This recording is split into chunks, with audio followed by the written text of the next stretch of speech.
Welcome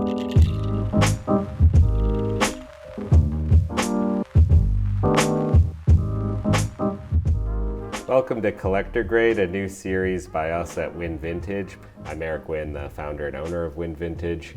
We are based in Palm Beach, Florida. I've got my colleague Charlie Dunne, Vice President of Win Vintage here, profiling watches that we want to own as vintage collectors and people that are passionate about vintage watches. We are going to start off with a bang with 4 Paul Newman Daytonas across 3 different references, kind of discussing what I look for when I'm looking at these to purchase and to sell. Hopefully you gain some insights that are useful for you as you think about your own collection and about maybe purchasing a Paul Newman Daytona. Rather than trying to do a comprehensive video, which we've done, this new series, Collector Grade, would help kind of understand from a collecting perspective what you should look for as a consumer, what you need to know. These are some of the things that we look at. Eric, I guess first place to start, Paul Newman Daytonas, where it's kind of the history of these as the most sought after and collectible vintage Rolex watch.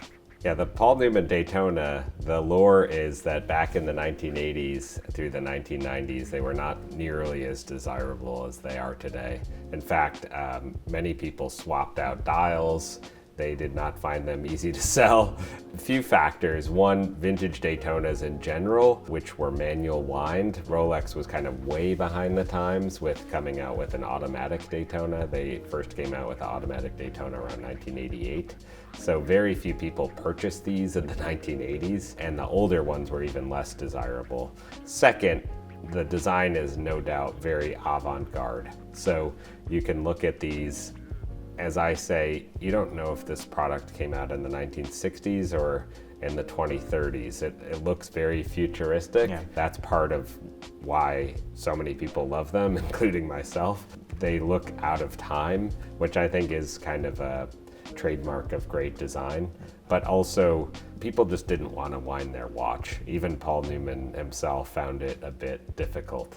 Often leaving the crown unscrewed instead of being obviously screwing it down, and then as a result there was moisture in the dial, which made it so obviously recognizable. It's so funny.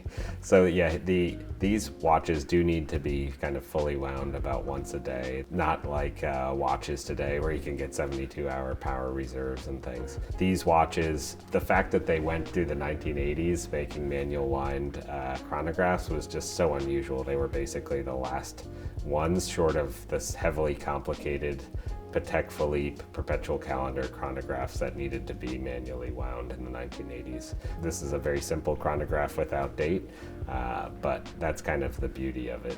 So can you kind of walk us through what we're looking at and what you're looking at when it comes to a vintage Paul Newman, and one that you'd actually want to own, because obviously there's Paul Newmans and ones that you would prefer to be like, oh, I want this on my wrist every day. We don't know the exact production numbers, but it's commonly kind of quoted that there were about 3,000 Paul Newman Daytonas made, but they were made across 6 different references.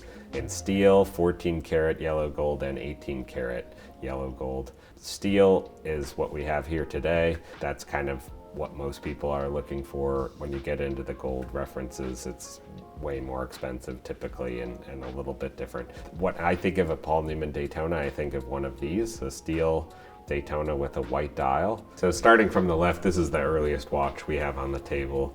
It is a 6239. Notably, it has a steel bezel with the tachymeter scale, and it has pump pushers. When you see a 6239, you should, with a white dial, you should see a red seconds track as well. It has a very vibrant red. The color is almost a touch creamy of the dial, which I like. It's got all of these are what we call grenade dials, where it's got some kind of texture in the white, and it's got kind of a little step between the white part of the dial and the outer track, but it's one of the nicest Paul Newman Daytonas I've ever seen. These are incredible. And that one has fully white painted register hands, which are the 3 hands. The register by the 3 o'clock measures minutes, by 6 o'clock measures hours elapsed, up to 12 hours. and the register by 9 o'clock measures constant seconds. So if you see that running, it means the watch is working. If it stopped, then the watch has stopped running. Coupled that with the font and the numerals, it's just so bold and it pops so well that people get really excited about this as a daily watch. Yeah, I mean, it's just an incredible piece of design. This one is very interesting. It has tropical brown registers. Sometimes the black paint can turn brown due to humidity, heat, age, UV, all these factors, and particularly with 1969 watches, we see that. 1969 GMTs, sometimes Submariners. Speedmasters, Submariners, they have that kind of turning color. Sometimes there's permeating browns coming out of the paint. Yep. Tropical brown dials typically bring a significant premium because they're so rare and so beautiful, but some people strongly prefer more of a bright black for their dials. So we've got two different bracelets options, traditional. Yeah, this is also kind of a fun thing to see. The earliest watches typically had a rivet oyster bracelet. Oyster refers to there being 3 links, kind of the traditional, when you think of a Rolex Submariner or GMT Master, typically you think of an oyster bracelet. But it was not uncommon for people, particularly in the United States of America, to request Jubilee bracelets, kind of a more elegant option. These, particularly for the early Daytonas, actually taper from 19 millimeters to 13. So they have this, it's funny when someone is not used to seeing these in person before, they're like, what, that's so narrow at the clasp. But, you know, when I'm looking at a Paul Newman Daytona to purchase, I'm looking at kind of a few things. One, I've got to know the serial number, is that correct? Where is the watch coming from, obviously. Things I often see replaced are the central seconds hand. And you can tell that basically off of the arrow. Yes, the arrow is much longer, and these have almost like a little bubbling and sheen to the white. Obviously, if it's a white dial, the tip should be white because it's over a black outer track. You wouldn't want it to be a full black hand, which you see sometimes. It stands out a little bit in a negative way when you see that. Yeah, exactly. And how is that kind of process? You might have to replace a hand that can cost $3,000, right? Yeah, even more sometimes. These are very difficult to find with the small triangle tip. I also look at the register hands.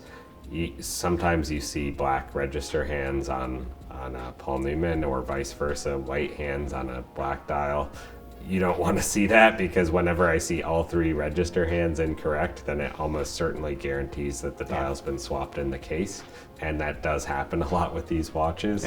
Unfortunately, there is no extract from the archives program for Rolex. You can't just say, was this watch born with a Paul Newman dial?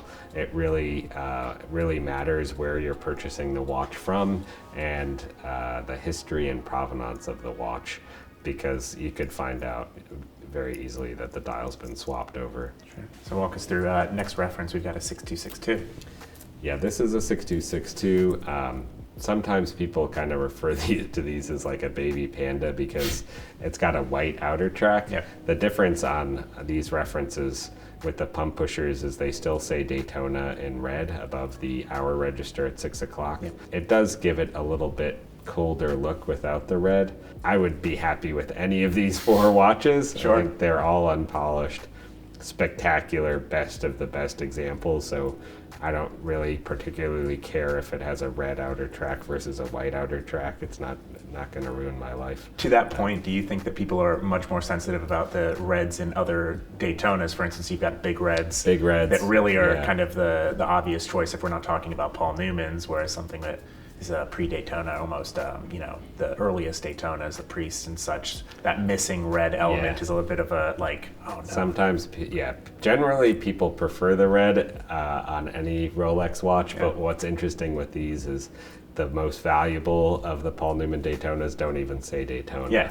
They just say Rolex Oyster Cosmograph typically. So that brings us to the 6263. These have more of a modern feel with a little more heft because they have a black bezel that overhangs the case. They have screw down pushers. The crown is also bigger because it's more of a water resistant crown. So everything's kind of beefed up. These are typically called pandas because they do not have red anywhere. It's just a very simple black and white color scheme There are not a lot of these. There's estimated to only be 200 to 300 that are known to the collector market at most, or that may have been produced. So it's the rarest in some sense of what we have on the table. But there's a purity to these older designs too, with the pump pusher is kind of simpler. It's what Paul Newman wore. So we do have some people who specifically want the earlier references with the red Daytona, with the pump pusher steel bezel. When you start getting into the black bezel variants, it's an acrylic bezel. They are more sensitive to cracking and wear. That bezel, which is a Mark I bezel with this hooked 2 and 200, that can be a $25,000 plus bezel. Yeah. And you can't just go out and find it for that price. People literally buy watches to take the bezel off of it and put it onto another watch. But people also don't want to see a service replacement bezel. Sure. So it's like you've got to then find the original. Talking about kind of the sensitivities around Paul Newman's, what's kind of the order of priority in terms of where you look for? Case, insert, dial. Walk us through this. The most important thing when you're looking at a Paul Newman is obviously the dial. First, I'm looking also at the coherence of the whole watch, but given that these are vintage watches, sometimes water got in, sometimes watchmakers scratched the dial when they were taking the hands off or putting it in. There can be a lot of things that go wrong. They don't all look this beautiful. So lume plots can fall off, lume plots can get dark. That's one of the things that often you see the lume plots compromised at 3 and 9. Paul Newmans are less likely to have that problem than other vintage Daytonas because they have these small hour markers that kind of protect the plot by 3 and 9. So when the pad put the dial back onto the movement, typically by the watchmakers, the plot would not get hit as badly, but it still is not unusual to see some kind of degradation in the lume at those perspectives. When I first look at a Paul Newman, I'm not trying to see if it's absolutely flawless. If it is too good to be true, it sometimes is. I sometimes feel that's the case. I also am not averse to having a watch with some small indication that it's like a real thing, that it's got some imperfection.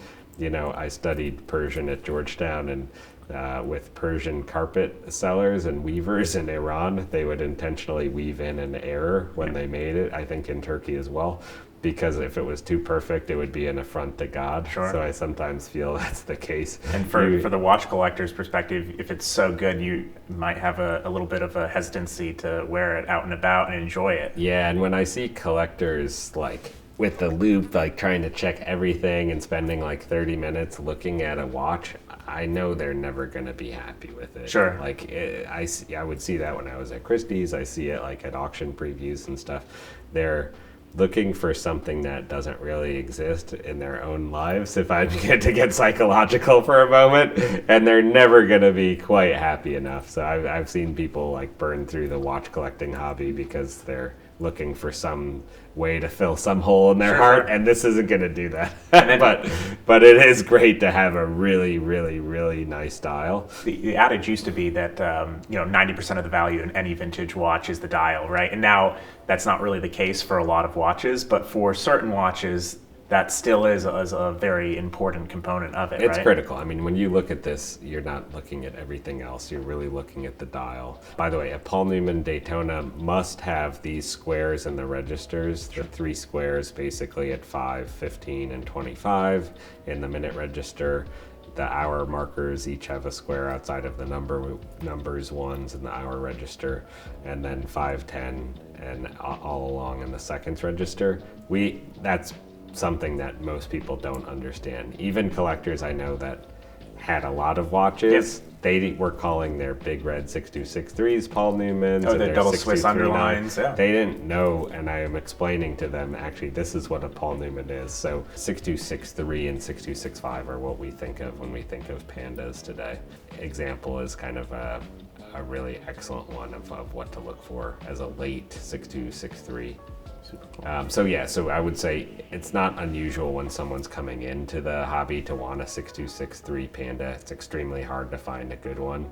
But I find a lot of times, and even for myself, I prefer the earlier examples, 6239, just kind of simpler steel bezel, it's more pure in some sense of a design. It feels more vintage. So if I had my choice, money aside, I would go for a 6239, I would say, as my forever Paul Newman. I like the little pop of red with the seconds track as well. It feels a little sportier. It's these specific exotic dials, which were made by Singer, supposedly to read the time easier in the registers and during a race, that it was like more legible. It probably was a little bit, but was not really a big commercial success, as we discussed. Kind of too niche and too avant-garde for someone wanting to buy a Rolex at that time. I also love that there's no sunburst finishing on these. Yeah. Like that just bright pop of color, kind of the color blocking of the whole thing is really, really special. You know, I've talked about gilt versus matte a lot, and there is something very special about that crisp printed font against a white surface. It's really it's phenomenal. It makes it pop, but those sub registers really are kind of, this is the great example of it compared to a sub or a GMT. This is where you get that really great example of how beautiful pad printing is. Yeah, and the thing is, when you're looking at Paul Newmans, it's good to have held a few and kind of figure out what you're looking for, because sometimes people prefer a tropical dial, sometimes that doesn't do anything for them. Other times people want more of a creamy white, some people want a very stark kind of Scotch bright white look, and you kind of know it when you see it, when you hold it, if you really love it or not. These are also unpolished, which is really, really difficult to find. Daytona cases do take a polish a little bit better than like Submariners and things, because there are no bevels on the lugs. But because they're smaller watches, it can look way smaller if you start getting toothpick lugs on your wrist. Yeah. And we say toothpick lugs because when you start polishing it with a buffing wheel, the metal gets removed and suddenly these lugs get very thin. The other thing I sometimes see when I look at Paul Newman Daytonas out on the market is that the lugs are actually much thicker than this, because they were laser welded and built up with probably a reference 6263 as the reference point for the person doing the work on the case. So I'm like, 6239's never looked like that with the lugs like twice as thick as this. Nice bevel on it as well. Yeah, and there's a specific, obviously, look to the original bezels. The service bezels have a super kind of shine to them and different numbering. That also ruins the watch for me when I look at it. Speaking of kind of like things that are imperfections, when you see a Paul Newman and it's the bezel is not filled in perfectly, that's kind of a good sign as well in some cases. Yeah, it doesn't have to be perfect, and the paint does come out of these sometimes. It's a type of black paint. Some people call it a black enamel. I'm not really sure exactly what it is, but it does stay in there. It does sometimes falls out. In my opinion, you can have that filled without any issue. Yeah, it's not a very touchy subject for most people. It looks better than kind of it all being gone, because it does provide a nice pop against the dial.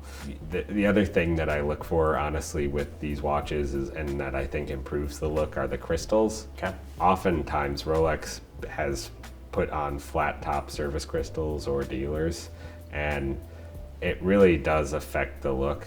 I prefer to have a domed crystal that's like the original Tropic 21. The reason why is because you can see the peripheral of the dial better. You can, but it also is like the architecture of the case. It's not just like a flat piece across the top. So it looks out of place if it's a flat. Yeah, I like the architecture. I mean, same with vintage Submariners that we have on our wrists. Like, I prefer the correct original dome shape versus a flatter crystal. That kind of makes it look different. It looks different when you look at the watch on the side or on your wrist.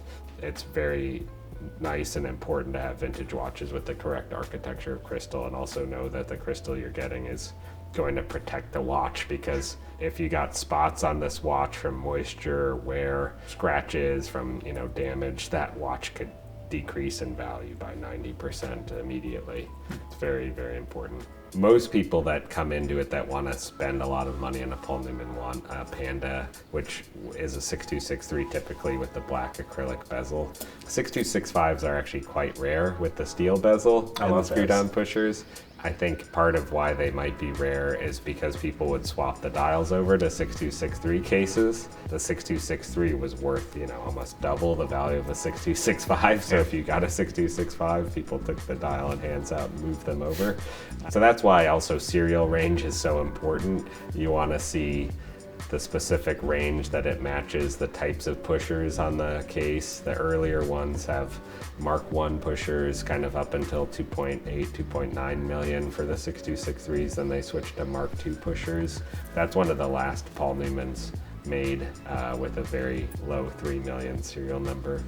Do you think that someone who has the means entering the vintage watch, they should go for a Paul Newman first? If that's their dream watch, is that a smart move, or should they get a big red first, or should they kind of walk through the order of business when it comes to collecting vintage Rolex to get to this point? It's funny. I've talked with a lot of people about this over time. Sometimes the first watch I've sold someone is a Paul Newman Daytona, literally their first vintage watch. Has there ever been someone who's discovered that this is a manual aligned watch, basically, as they found it? Yes, I've realized I've had to have that discussion with people sometimes, particularly if it's their first vintage watch, or even if they have several vintage Rolex watches. Typically they're automatic, like some Mariners and GMT Masters and things. And I was like, just so you know, you have to wind this up every day. And they're like, what? Their heads explode. Yeah. But it's kind of part of the fun aspect. Yeah, Rolex being synonymous with automatic and water resistant, you feel like a sort of expectation how is with that possible? And so no swimming in the vintage Paul Newmans, right? You could actually, but it's you might want to check your insurance. But the beautiful thing about vintage Daytonas versus pretty much any other vintage chronograph is we can get them water resistant. Our watchmaker will replace the gaskets in the pushers and the crown, which is not easy to do with other brands like, for instance, Omega Speedmaster is almost impossible to get water resistant. Breitling Navitimers, Yeah, you have to change the pushers, you'd have to change a lot of parts, versus these can actually be disassembled, put new gaskets in, reassemble it, and you can have a water resistant watch to 5 bar, which is just crazy. That's one of the cool things about it. You could kind of do this as a daily watch. I know several collectors that have these as daily watches. Other people, it's kind of a special occasion watch because of the value. They don't feel comfortable wearing it every day. Yeah, comparable models, you might think like a 1518 or a 2499. It might not be as practical to be wearing that out and about, even though it's probably less identifiable. Yeah, it might not be as it might not be as durable for what the world throws at you on a day-to-day basis. Yeah, exactly. In some sense, it's almost like cheating if it's your first vintage watch buying a Paul Newman Daytona. I was talking with one guy, and I was like, maybe you should start with a big red 6263 or something like that, and make sure you actually want this. He's like, I don't want that. I just want a Paul Newman Daytona. So I was like, okay, just be aware you've got to wind it up, and it's a little bit different. You can't just like smack it around and throw it around. You've got to take good care of it, given the value and the sensitivity of acrylic crystals and things like that. Speaking of the value, can we kind of walk through the market? And I guess historically, not a hot seller, right? Yeah, historically, these watches in the mid 1990s were around $3,000 when I look at kind of auction catalogs and things like that. By 1999, they actually began to get popular. Christie's sold one for around $25,000 in a New York auction then. Fast forward, it's just kind of continued steady appreciation. By the time I was working at Christie's a decade ago, they were around $100,000 to $125,000 for a basic 6239. A Panda was about double that.